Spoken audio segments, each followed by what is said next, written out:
चंदू का चमत्कारी बैल। गांव का नाम था खुशबूपुर।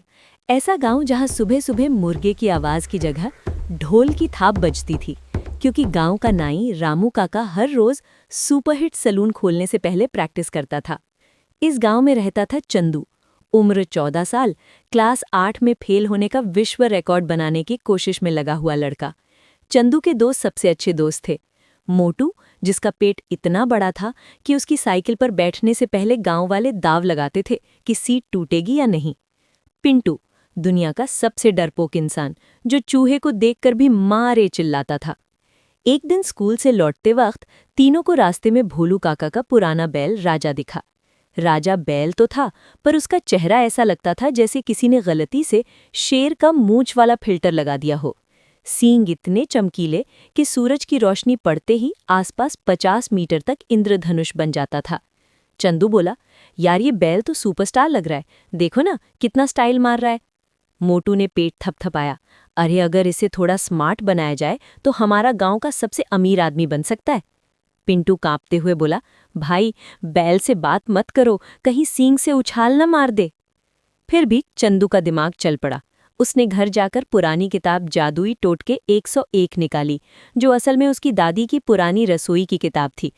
पेज नंबर 47 पर एक टोटका मिला। पशु को बुद्धिमान बनाने का आसान नुस्खा। 1 मुट्ठी हल्दी, 2 लाल मिर्च, 1 चम्मच गुड़, गाय का गोबर ताज़ा, रात में चांदनी में मिलाकर खिलाओ, 21 दिन में पशु बोलने लगेगा। चंदू ने सोचा, बोलने की क्या जरूरत, बस अगर ये बैल हल चलाना सीख जाए, दौड़ लगाए और गाना भी गाए तो हमारा भविष्य सेट। अगले दिन तीनों ने मिलकर राजा स्पेशल प्रोटीन शेक बनाया। मोटू ने गोबर का काम संभाला, क्योंकि उसका पेट इतना मजबूत था कि बदबू से भी नहीं डरता था। पिंटू सिर्फ दूर से हिम्मत हिम्मत चिल्लाता रहा। चंदू ने शेक बनाकर राजा के मुंह में डाल दिया। राजा ने एक घूंट लिया, आंखें लाल हो गईं, सींगों से चिंगारियां निकलने लगी और अचानक हेलो हेलो टेस्टिंग 1 2 3। तीनों के पैर हवा में उछल गए। राजा बैल बोल रहा था, वो भी पूरी देसी इंग्लिश मिक्स में। राजा बोला, अबे चंदू ये क्या पिलाया रे, मेरे तो दिमाग में डीजे वाली बीट बज रही है। चंदू खुशी से उछल पड़ा, यार कामयाब हो गया, अब तो हमारा सुपर बैल है। अगले दिन से राजा की नई जिंदगी शुरू हुई। सुबह उठकर वो खुद हल जोतने चला जाता, हल चलाते चलाते ब्रेक डांस करता, खेत में काम करते वक्त गाना गाता, हल चलाऊंगा रे, धरती को नचाऊंगा रे, बीज बोऊंगा रे, फसल लहराऊंगा रे। गांव वाले देखते रह गए। जो पहले बैल को देखकर हट जा रे काले कहते थे, अब फोटो खींच रहे थे। कुछ लोग तो टिकटॉक बनाने लगे, #सिंगिंग बैल, #राजा भैया। लेकिन खुशी ज्यादा दिन नहीं टिकी। लाला बनवारी को खबर लगी। लाला बनवारी के पास पहले से ही एक स्मार्ट गाय थी, जो रोज 8 लीटर दूध देती थी। लाला ने सोचा, अगर ये बैल मेरे पास आ जाए तो मैं पूरा गांव खरीद लूंगा। उसने चंदू को बुलाया और बोला, बेटा वो बैल मुझे दे दो, मैं तुम्हें 50,000 रुपये दूंगा। चंदू ने कहा, लाला जी ये मेरा दोस्त है, पैसे से नहीं बिकेगा। लाला मुस्कुराया, अच्छा तो ठीक है, कल सुबह तक सोच लो, नहीं तो मैं पुलिस को बता दूंगा कि तुमने जादू टोना किया है। रात भर चंदू, मोटू और पिंटू बैठे रहे। पिंटू रोने लगा, अब तो जेल हो जाएगी, मैं तो बैल के साथ जेल में भी डरता रहूंगा। तभी राजा बोला, अरे रो मत पिंटू, मैं कोई साधारण बैल नहीं हूं, अब मेरे अंदर सुपर पावर आ गई है, देखो।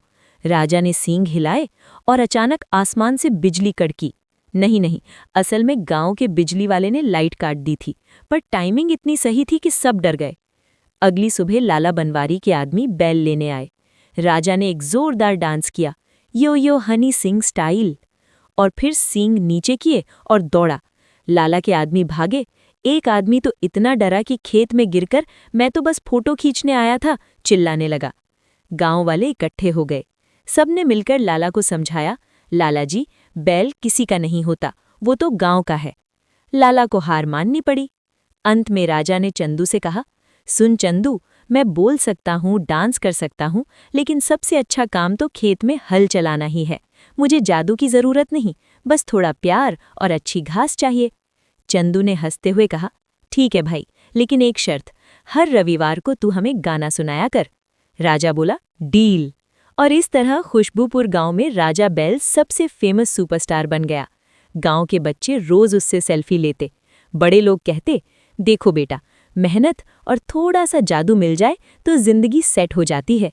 और वो सब चंदू, मोटू, पिंटू और राजा खुशी खुशी रहने लगे।